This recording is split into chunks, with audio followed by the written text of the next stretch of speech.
Selamat pagi teman-teman semua dan dosen. Kami dari kelompok 6 ingin mempresentasikan struktur pasar dan pasar persaingan sempurna yang beranggotakan Denny Lorena Purba, saya sendiri sebagai moderator, Windri Veronica, Teresa Dortua Hutauruk. Selanjutnya kita akan mendengarkan penjelasan materi. Struktur pasar. Pasar adalah suatu tempat atau proses interaksi antara permintaan atau pembeli dan penawaran atau penjual dari suatu barang atau jasa tertentu, sehingga akhirnya dapat menetapkan harga keseimbangan atau harga pasar dan jumlah yang diperdagangkan. Struktur pasar merupakan penggolongan produsen kepada beberapa bentuk pasar berdasarkan pada ciri-ciri seperti jenis produk yang dihasilkan, banyaknya perusahaan dalam industri, mudah tidaknya keluar atau masuk ke dalam industri, dan peranan iklan dalam kegiatan industri. Jenis struktur pasar menentukan pangsa pasar suatu perusahaan. Jika ada suatu jenis perusahaan saja dalam suatu pasar, perusahaan tersebut akan menguasai seluruh pangsa pasar dan permintaan pelanggan hanya tertuju pada perusahaan itu saja. Tetapi, jika kita meningkatkan jumlah perusahaan menjadi 2, pangsa pasar juga akan terbagi 2. Jadi, struktur pasar penting karena mempengaruhi hasil pasar, terutama dalam hal keuntungan. Ini mempengaruhi peluang, motivasi, dan keputusan strategis pelaku ekonomi yang berpartisipasi di pasar. Perusahaan menganalisisnya untuk menjelaskan dan memprediksi hasil pasar, terutama laba. 3 fungsi utama pasar. Yang pertama, fungsi pembentukan harga, yaitu pasar sebagai tempat dalam menentukan harga atau nilai suatu barang. Hal ini disebabkan karena pasar merupakan bertemunya penjual dan pembeli yang saling melakukan interaksi atau saling tawar-menawar sehingga muncullah kesepakatan harga. Yang kedua, fungsi distribusi adalah memudahkan produsen dalam mendistribusikan barangnya terhadap konsumen secara langsung. Yang ketiga, fungsi promosi, yaitu pasar merupakan tempat yang paling cocok bagi para produsen untuk memperkenalkan barang secara langsung dengan konsumennya. Ciri-ciri pasar yaitu adanya penjual dan pembeli, adanya jasa atau barang yang akan diperjualbelikan, adanya permintaan serta tawar-menawar, adanya interaksi antara penjual dan pembeli, terjadi kesepakatan antara penjual dan pembeli. Kita bisa lihat dari gambar di sebelah kiri, yaitu seperti ciri-ciri pasar. Cara menentukan struktur pasar sebagai berikut. Yang pertama, jumlah pembeli dan penjual. Yang kedua, jenis produk atau homogen versus terdiferensiasi. Yang ketiga, tingkat substitusi produk. Yang keempat, hambatan untuk masuk dan keluar pasar. Yang kelima, harga. Yang keenam, biaya. Alat lain untuk mengidentifikasi pasar adalah dengan statistik, yaitu yang pertama rasio konsentrasi pasar, indeks Herfindahl-Hirschman. Rasio konsentrasi memiliki kerugian karena tidak memperhitungkan hambatan masuk. Struktur pasar terbagi menjadi 4, yaitu yang pertama, pasar persaingan sempurna, yang kedua, pasar monopolistik, yang ketiga, pasar oligopoli, yang keempat, pasar monopoli. Kita bisa lihat dari contoh gambar. Jadi, dalam macam-macam struktur pasar, menentukan pangsa pasar suatu perusahaan. Jika ada satu jenis perusahaan saja dalam suatu pasar, perusahaan tersebut akan menguasai seluruh pangsa pasar dan permintaan pelanggan hanya tertuju pada perusahaan itu saja. Tetapi, jika kita meningkatkan jumlah perusahaan menjadi 2, pangsa pasar juga akan terbagi 2. Demikian pula, jika ada sekitar 100 perusahaan kecil di pasar, pasar dibagi oleh ke-100 perusahaan tersebut secara profesional. Oleh karena itu, Struktur pasar jelas mempengaruhi pangsa pasar. Pasar persaingan sempurna. Pasar persaingan sempurna adalah suatu pasar di mana jumlah penjual dan pembeli atau konsumen sangat banyak dan produk atau barang yang ditawarkan atau dijual sejenis atau serupa. Contoh barang yang dijual pada bentuk pasar ini adalah beras, gandum, batu bara, dan kentang.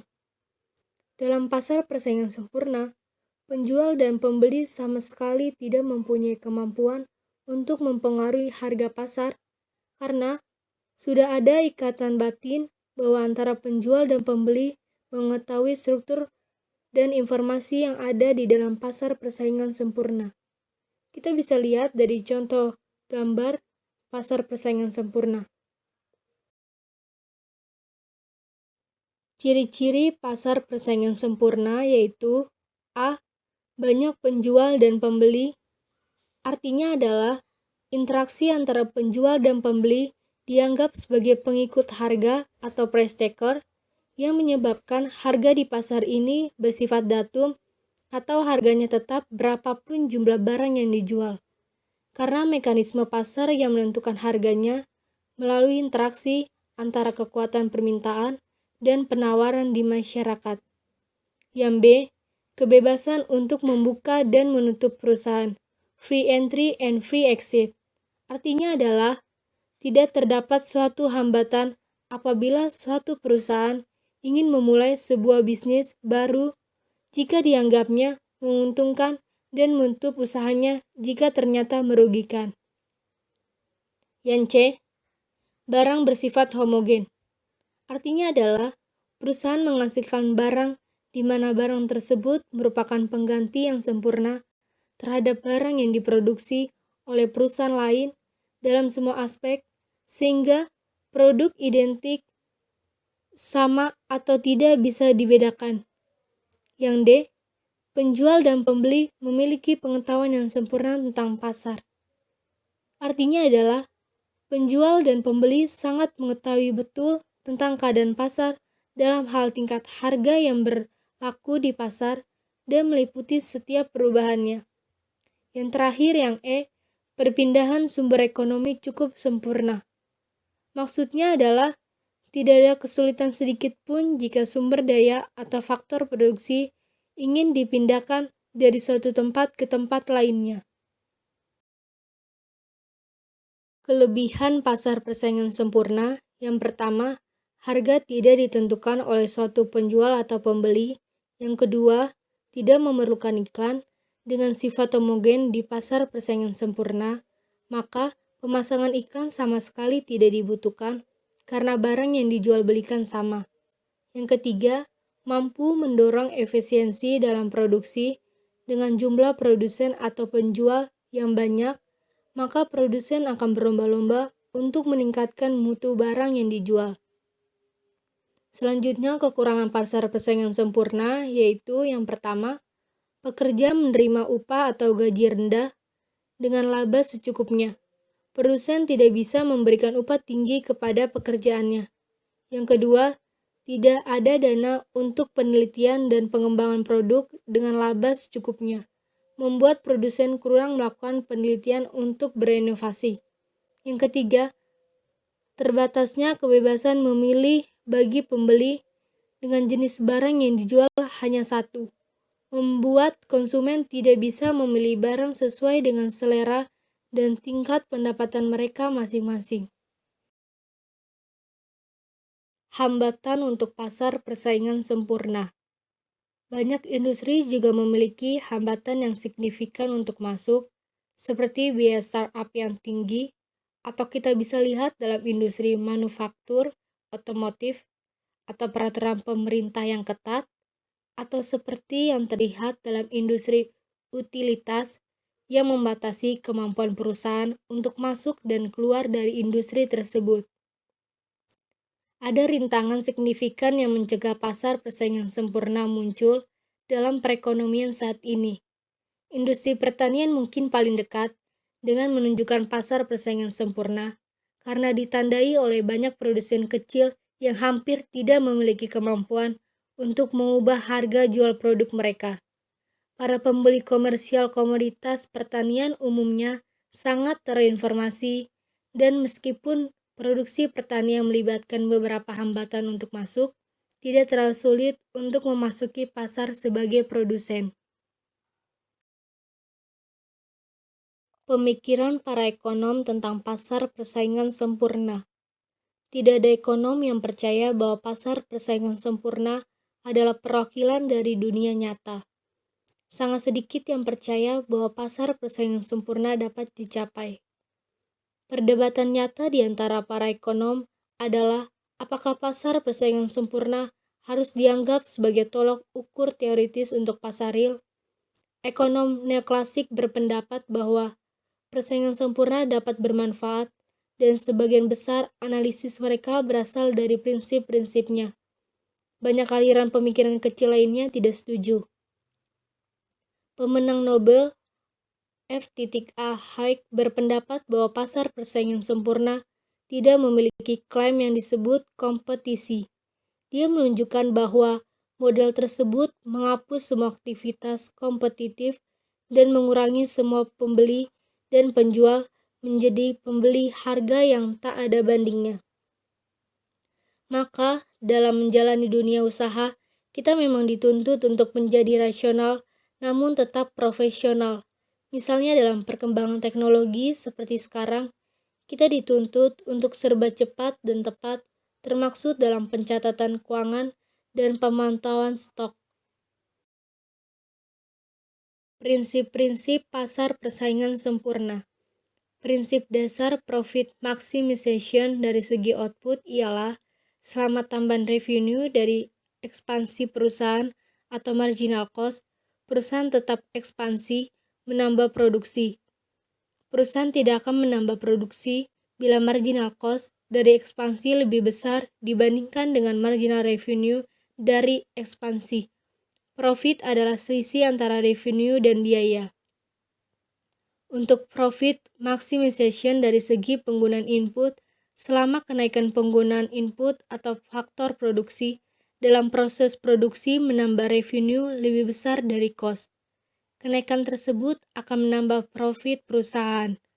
Bila kenaikan input menambah cost lebih besar dari revenue, kenaikan tersebut akan menurunkan input.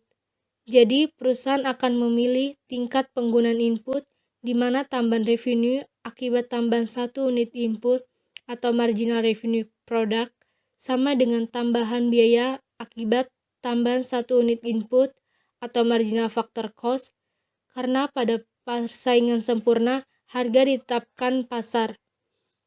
Berarti marginal factor cost dari input sama dengan harga. Pasar monopolistik. Pasar monopolistik adalah sebuah bentuk pasar di mana ada banyak produsen yang saling berkompetisi dengan produk yang hampir serupa, namun memiliki beberapa perbedaan. Perbedaan ini yang menjadi ciri khas dari produk yang dijual oleh masing-masing produsen. Kegiatan produksi barang tersebut dikenal sebagai product differentiation atau diferensiasi produk. Contoh pasar monopolistik. Pasar monopolistik banyak kita temui pada kehidupan sehari-hari, seperti sampo, sabun, TV, sepatu, air mineral, dan lain-lain. Ciri-ciri pasar monopolistik yaitu, yang pertama, memiliki jumlah produsen yang sangat banyak. Yang kedua, adanya diferensiasi produk. Yang ketiga, masing-masing produsen bersaing dari segi kualitas, harga, serta cara pemasaran produk mereka. Yang keempat, produsen bebas untuk keluar dan masuk ke dalam pasar. Kita bisa lihat contoh gambar pasar monopolistik. Keuntungan pasar monopolistik yaitu yang pertama, banyaknya produsen dalam pasar sehingga konsumen memiliki banyak alternatif produk. Yang kedua, produsen dapat bebas keluar dan masuk pasar karena tidak ada hambatan yang berarti atau tidak ada barriers to entry. Yang ketiga, banyak inovasi yang dapat dilakukan mulai dari proses produksi, atau mengembangkan cara baru untuk menarik konsumen. Selanjutnya, kekurangan pasar monopolistik yaitu yang pertama, banyaknya produsen dalam pasar membuat persaingan yang ketat. Yang kedua, karena produsen harus selalu mengembangkan inovasi agar dapat bersaing. Yang ketiga, besarnya biaya persaingan yang harus dikeluarkan seperti iklan dan insentif. Pasar oligopoli. Pasar oligopoli adalah pasar yang dimana penawaran satu jenis barang dikuasai oleh beberapa perusahaan. Oligopoli mempunyai struktur pasar sendiri. Dalam pasar oligopoli, setiap perusahaan memposisikan dirinya menjadi bagian yang terikat dengan permainan pasar, di mana keuntungannya tergantung dari tindak tanduk pesaing mereka.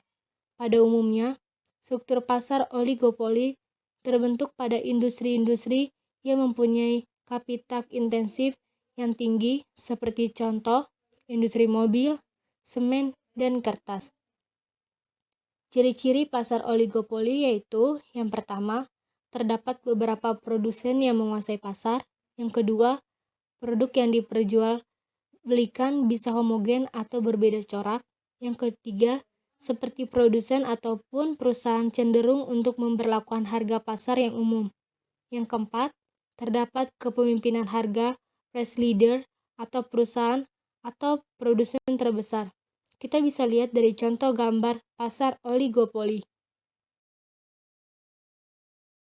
Keunggulan pasar oligopoli yaitu yang pertama, produk memiliki kualitas terbaik. Yang kedua, harga produk standar dan sesuai dengan keinginan konsumen. Yang ketiga, banyak pilihan.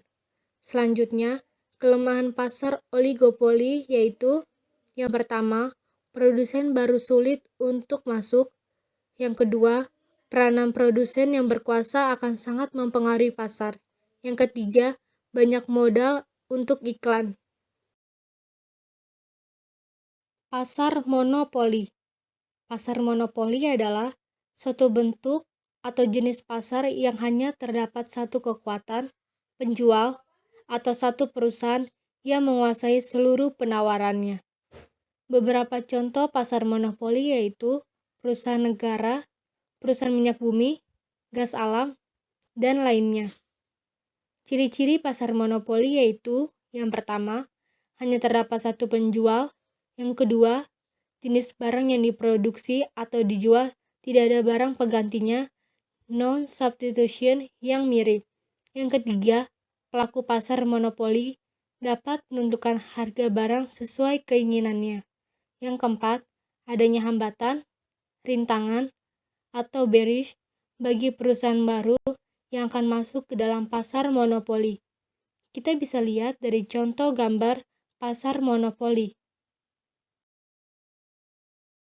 Kelebihan pasar monopoli yaitu yang pertama, pada monopoli secara alamiah, tambahan penjual justru akan membuat produksi tidak dapat mencapai skala ekonomi atau economies of scale, sehingga monopoli justru akan meningkatkan efisiensi dalam berproduksi. Yang kedua, dengan monopoli, pemerintah dapat menjaga sumber daya alam yang penting bagi masyarakat. Yang ketiga, melindungi hak kekayaan individu sehingga semakin mendorong dilakukannya inovasi. Selanjutnya, kekurangan pasar monopoli yaitu yang pertama, karena produsen dapat menetapkan harga dengan mengurangi atau meningkatkan jumlah produksi, dimungkinkan produksi tidak dilakukan secara optimum dan efisien. Yang kedua, pembeli tidak dapat berpindah ke penjual lain meskipun harga yang ditetapkan dirasa mahal. Yang ketiga, keuntungan terpusat di produsen karena konsumen tidak memiliki pilihan selain membeli dari produsen tersebut untuk memenuhi kebutuhannya. Sekian dari kelompok 6, kurang lebihnya mohon maaf. Bila ada teman-teman yang ingin bertanya, tinggalkan di kolom komentar. Dan jangan lupa ya di like videonya dan di subscribe. Terima kasih, selamat pagi.